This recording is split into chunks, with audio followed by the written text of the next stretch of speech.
This is Doris Golf Club, where I explore the stories of women's golf, my path as a beginner, and the lessons the game offers beyond the fairway.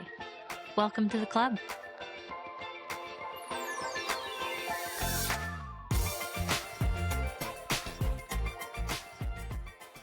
Hi, everyone. I'm back. Happy New Year. Happy 2026. If you are listening to this, then congratulations. Give yourself a pat on the back because the holidays can be so very stressful. Taking the time off, traveling to visit family, it's a huge expense every year. Or if you're hosting, it's also a burden. And even when I would talk with people who had family close to them in the same town, they would have their own set of very interesting issues, trying to split the time between their family. And as I've gotten older, and especially with my mom's passing, this is now the second round of Thanksgiving and Christmas and New Year's that I've gone through without my mom. It doesn't feel normal. It doesn't feel the same, but I certainly have enjoyed spending time with my family in a new and different way than I did before. This year, it was very important for me just to sit and spend time with family. I really didn't care about gifts.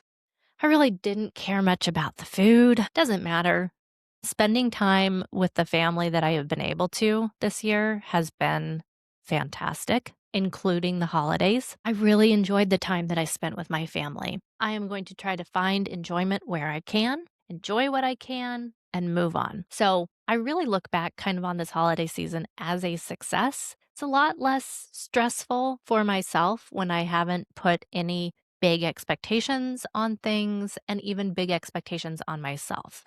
Congratulations again. Happy 2026. Since coming back from Korea, I just really have been worn out. The holiday season hit very quickly. I've been sick at least once a month, if not more, since coming back. So I just haven't really felt in the mood to record another podcast. For a while, I was kicking myself. I'm like, I have to record. I can't believe I'm not recording. My tendency is to think that I have completely failed and it's just all hope is lost and be very dramatic about it. However, the rational, logical part of my mind knows, of course, I haven't failed. I can record again anytime I want. That's the beauty of these podcasts. And so I'm here recording. I think when we had left, I had given you all an update about Craig Kessler and the news about him making a deal with Golf Saudi. So there were several other announcements that came after that about the upcoming year, and I do want to talk about those in just a second. But because so many of you, dear listeners, don't actually follow golf, especially women's golf, other than listening to this podcast, I did want to go back and give you a little recap about how the LPGA season did end. We did have our final big tournament ending the year, the CME Championship. We had that right before Thanksgiving. And then in December, we had the Grant Thornton Invitational that I had briefly discussed in one of my previous podcasts. It's the only co-sanctioned event between the LPGA and the PGA. And there were 16 teams, and the teams comprised one LPGA player and one PGA player. And there was a 3-day tournament. So it was some pretty fun pairings.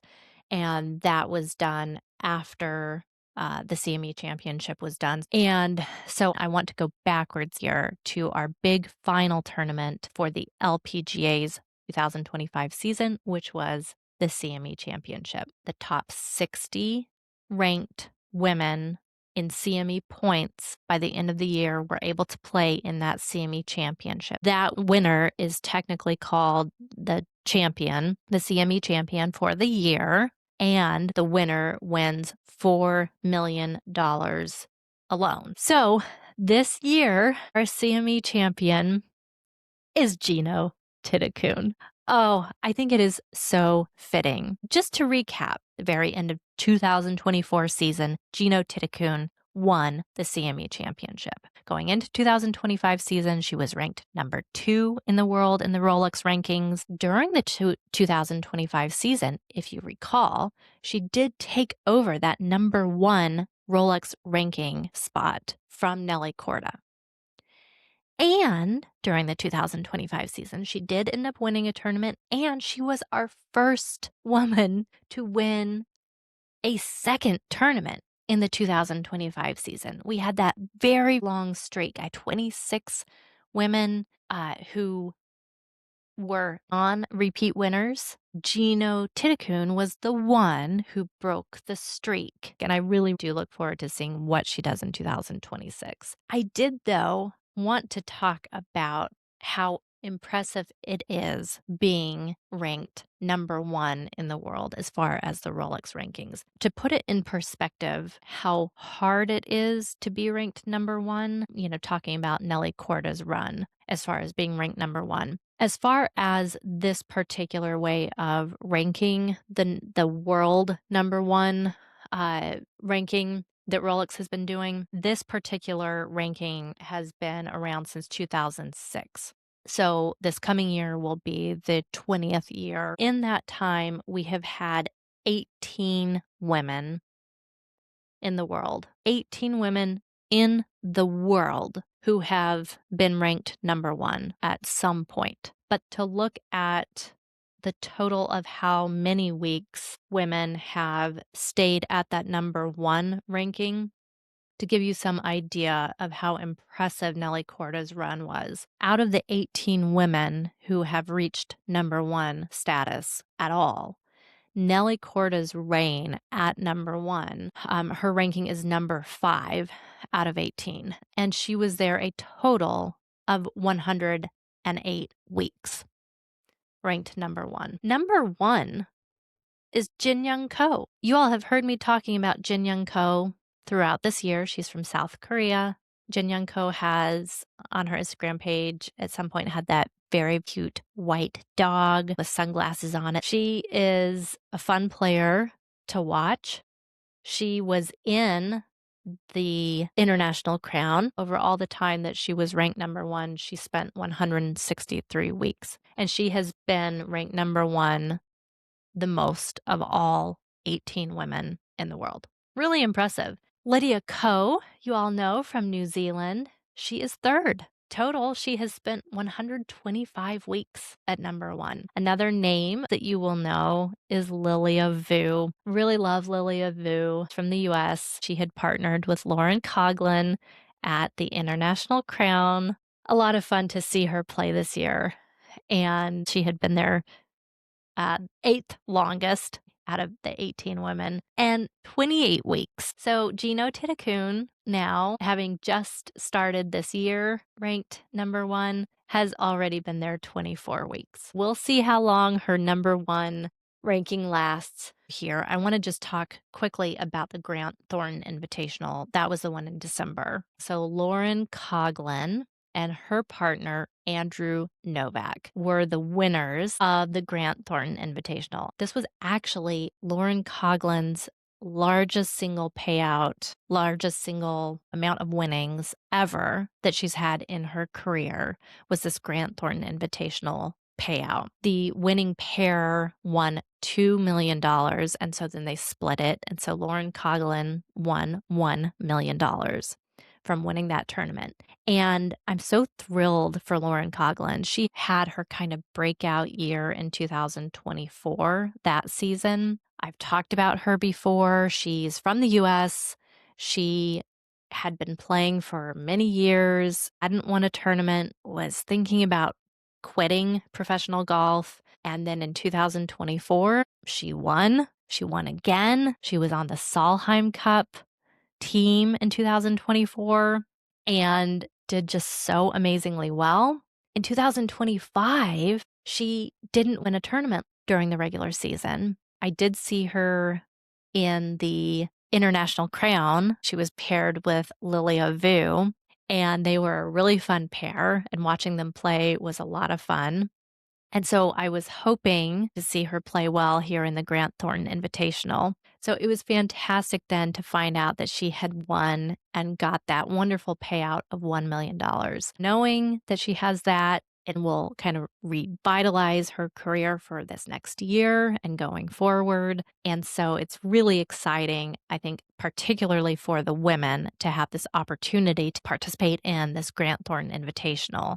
For them, it is a really big deal to be able to be in the running for this kind of winnings at the end, because it does make such a difference in their career. It was funny when I was looking at the teams, I really just didn't recognize a lot of the men. Basically, in 2025, I haven't followed men's golf closely at all. In 2024, I was following it much more closely. I was listening to the podcast, No Laying Up and Chipping Forecast. When I was looking at these pairings, I knew all of the women. And to look back and see how things have changed throughout just a year is very fun. All right, talking about the year ahead, Craig Kessler, in addition to announcing the co-sanctioned tournament with the LAT and Golf Saudi, there were also several other announcements that he made shortly after regarding the actual schedule coming up in 2026, and then some news regarding some of the partnerships that they have made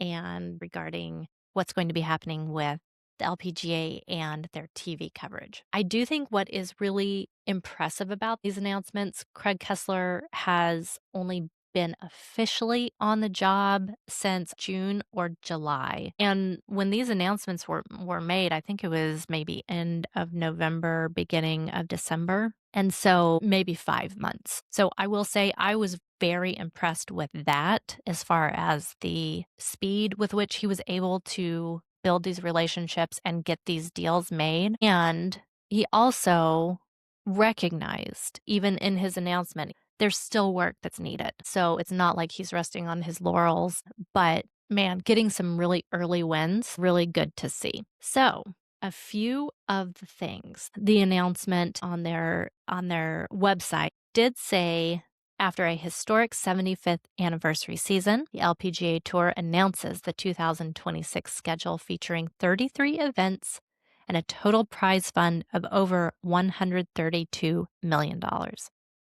The world's best female golfers will once again compete for the largest prize fund in the tour's history. And so that, number one, is a very important big win. The press release goes on to say, basically, they made a few changes as far as the schedule. They're still having, of course, the beginning of the year starts out with an Asian swing, and toward the end of the year in the fall, they do have another Asian swing. In the middle, they do have their major tournaments. Craig Kessler was talking about he didn't have a whole lot of flexibility to be moving around, but I do think that he was focusing on trying to keep tournaments grouped together so that people aren't having to fly over to Asia, come back, fly over to Asia, come back, fly to the West Coast, East Coast, West Coast, East Coast. One of the things that was very interesting,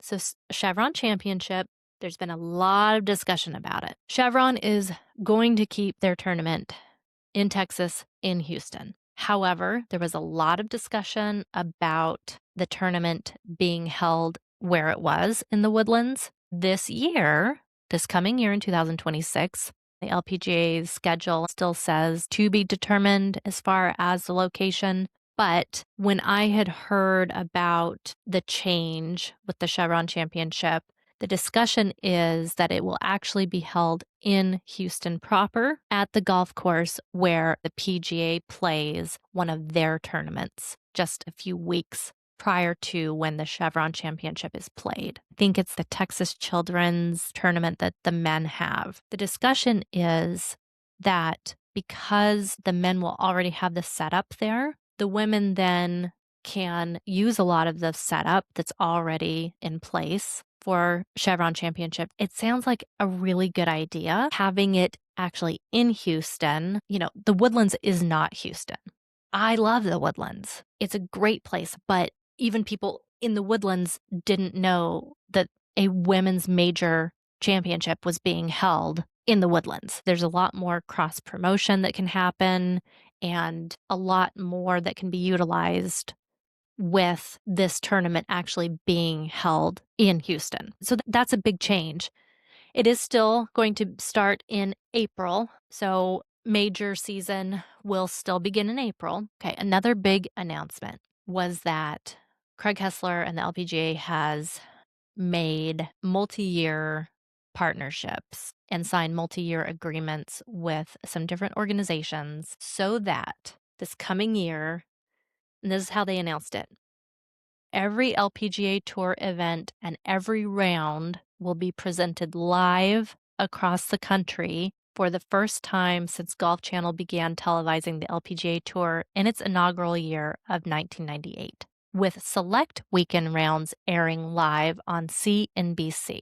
And so they have a multi-year partnership with You Next, not sure who that is, and a multi-year agreement between FM and the LPGA to transform the television footprint of the tour's North American events with added enhancements from Golf Channel and TrackMan. You all know FM from the FM Championship, which is played outside of Boston. They are a great sponsor. Megan Kang is the FM ambassador, and when she had met with them and given them her list of things that she wanted from a partner or from a sponsor, they had said, yep, sounds good. That makes sense to us, and had done that. And then this year, when they came back as a sponsor, they had even increased the things that they were doing, like providing those dinners to everyone, providing cars or special vehicles for the top players, doing a lot of those kinds of things in addition to providing the transportation to the tournament for all players, the accommodations, all of those extras, and guaranteeing their purse money and increasing it each year. So FM was a great sponsor for a tournament. So to see them making this multi-year agreement also is very exciting. The use of TrackMan is also going to be thrilling. If you all watch any PGA tournaments, it's really nice to be able to see when a golfer hits the golf ball, when they tee off. You get the ability, you see where their ball is going. It's really amazing what kind of information the broadcast can show you and the announcers can be telling you about. I also was reading with that use of TrackMan, they were either tripling or quadrupling the number of cameras that are going to be used and provided at each tournament. Partly, I think, because of TrackMan, but also because of broadcasting all of these tournaments. So that is also incredibly promising to see this progress and hear about Craig Kessler's focus on these kinds of very important aspects of the tour. It's really exciting. There weren't a ton of details about exactly what it means to say that every LPGA Tour event and every round will be presented live across the country. I don't know how many hours will be presented live, but even that is such an improvement over what has been provided in the past. It is rare that we get to see on Golf Channel live presentations of the LPGA. They are normally shown to us after the PGA, often after the men's seniors golf, after whatever random programming is on. We maybe get a couple hours. So I don't know exactly what this means, but I'm excited about it. Finally, and I don't know that this is necessarily a new announcement because I think you all know this, but this year, instead of the International Crown, this year is the Solheim Cup. That will be played September 11th through 13th. That is the tournament where Team Europe plays Team USA. This is being played this year in the Netherlands. It alternates every other time between somewhere in Europe and then somewhere in the United States. This is the tournament that most resembles the men's Ryder Cup. And as you know, this last year with the Ryder Cup, it was very eventful, very exciting. The U.S. lost in ridiculous, horrible fashion. but the drama, it was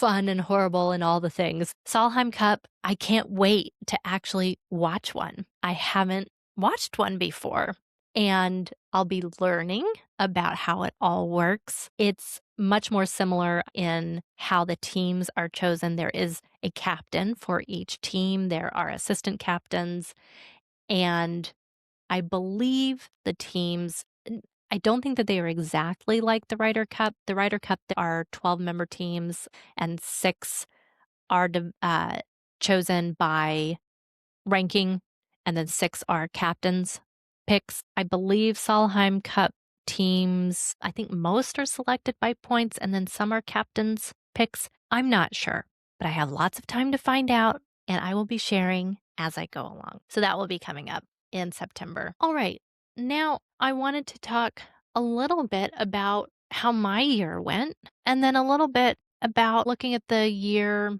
to come. I cannot believe, looking back, it really was basically the beginning of April that I first began really diving in and learning about the LPGA, about the players, getting to know them. And at the end of this year, even in October, when my husband and I were in Korea for the International Crown, I know who they are. It's the rare player on a leaderboard that I don't know anything about them, that I've never heard their name. That's incredible to me. I think that's so much fun that at this point in my life, I've had something just totally brand new, and I've come in and really learned it from the ground up. And it's been so much fun, and it's really been organic as it's happened. Looking back right before I was going to the Chevron Championship, the first tournament I've ever gone to, it was a major, and I was covering it for a podcast. I was genuinely interested and wanted to know who these people were. I was trying to figure out a way from the LPGA's website to be able to print their picture and have their flag, so know their country and know their ranking and have some idea about them and have this information so that if I saw, for example, their last name, like on their caddy bib or on their bag or something, that I could look them up. I was trying to make flashcards, honestly. I was trying to do all this and print it out and cut it and put it on flashcards so that I could flip through in alphabetical order and know, okay, this is so and so, they're from this country, here's where they're ranked. I mean, because I didn't know how it would work if I was out there walking around and didn't have any idea who these people were. Oh, so looking back on the year and realizing how quickly I learned a lot about these women. I got to see these women in action in real life. I got to make so many new connections with people and share these experiences and talk to such interesting, fascinating people actually around the world. It's been so amazing and so much fun. As I was thinking through things, I realized that this past year, I did so many things for the first time. I just feel that it has been so fun to have all of these brand new experiences and things that I've been able to learn. I went to 2 new countries, Wales, and then to Korea. Obviously, I started a podcast, and in fact, I started 2 this year. The first podcast, it was Fairway Fates. It was so fantastic. Then that one didn't work out. So when that ended, immediately starting this, Doris Golf Club, starting this podcast, I got on TikTok for the first time. It's hilarious. I still don't quite understand it, and I certainly don't understand Instagram. But yeah, having this Instagram and YouTube accounts. First time. I mean, my goodness, so wild. I took golf lessons for the first time this year. I went to 4 professional women's golf tournaments this year. I read a comic book for the first time. You all will love this. When I was in Korea, I used a bidet for the first time. And let me tell you, it was a very fancy bidet. It had a heated seat and heated water. and heated air. It was lovely. I saw Swan Lake for the first time, got a second piercing in one of my ears. I took adult ballet lessons. I learned to needlepoint. Oh, I can't believe I forgot this. I saw many brand new birds for the first time this year. But the one that I want to mention is the green jay. Did you all know that there was such a thing as a green jay? There is one spot in the United States where it lives, and it lives there year round. And it's this tiny spot at the very, very south end of Texas. But it lives there, and I saw it, and it was incredible. Okay, those were just a few of the things that I did for the very first time in 2025, and I'm hoping that going forward this year, I can continue to have some wonderful new experiences. Speaking of which, thinking about 2026 and really thinking about the things that I discovered that I loved in 2025. What I realized, particularly with women's golf, what I really found that I loved was going to the tournaments. I really enjoyed seeing the different golf courses and actually being out there and walking them, spending time outdoors. I loved the experience of being so close to these elite athletes, seeing their style, watching them play, and then reading about them, seeing how their year was going, seeing them at another tournament. Being at a tournament, I talked to the different marshals and the different officials. I learned some amazing things to look out for and about different players because of rationale for why certain marshals liked certain players. I loved making those connections. And so I plan to go to Chevron Championship. I'm really actually very excited this year about the KPMG Women's PGA Championship. It is being played in Hazeltine Golf Course, and that is just outside of Minneapolis, which is a city that I go to very often. And then last year, what was it, the Dow Championship? That one was a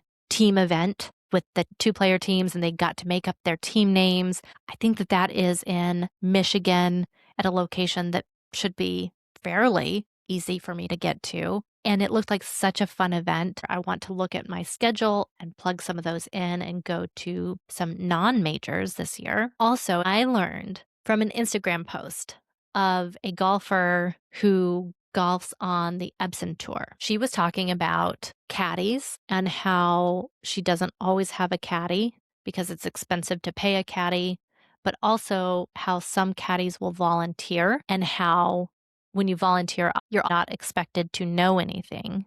You're not expected to advise her on anything. She knows what she's doing. So really all you need to do is either, push her clubs or carry her clubs. I thought that was so cool. I want to volunteer to caddy for someone on the Epson Tour sometime in 2026. In order to do that, though, you all, I have to get in shape because I guarantee right now, walking 18 holes, carrying a full, a full golf bag, I couldn't do it. I could not do it. And oh my goodness, can you imagine me holding someone back because I can't walk 18 holes carrying their bag or pushing their bag? That would be so embarrassing. So this is where I'm saying that's the concrete goal, but all the goals behind it in order for me to get in shape, cardio for my heart, plus the muscle to be able to lift and carry that bag if I'm not pushing it. I'm really excited about this. I'm also going to be looking up where the Epson Tour plays. I don't know when their schedule is. I'm going to be finding all that out. Regarding the podcast, I'm going to continue to podcast. I think the podcast might look a little bit different as far as what I'm covering. I don't know if I'm going to necessarily be going week by week with the various tournaments. I did that this last year. There are other podcasts that do that better than me, but there's so much interesting information to be covering, so much more that I want to be learning. I'm going to be having a bit more of a think about exactly what I want to be doing going forward, what topics I want to be covering and how exactly I want to be covering them. I'm taking the long view. I will be enjoying whatever I am doing as I am doing it. I hope in 2026 that you all find something that you all are very excited about trying that is new. Each one of these new experiences, these new connections, the conversations I've had are just incredible. I feel like my world is bigger and richer.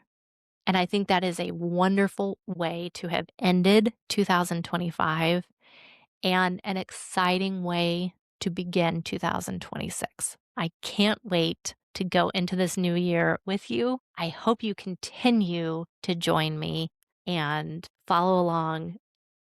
Until next time, bye.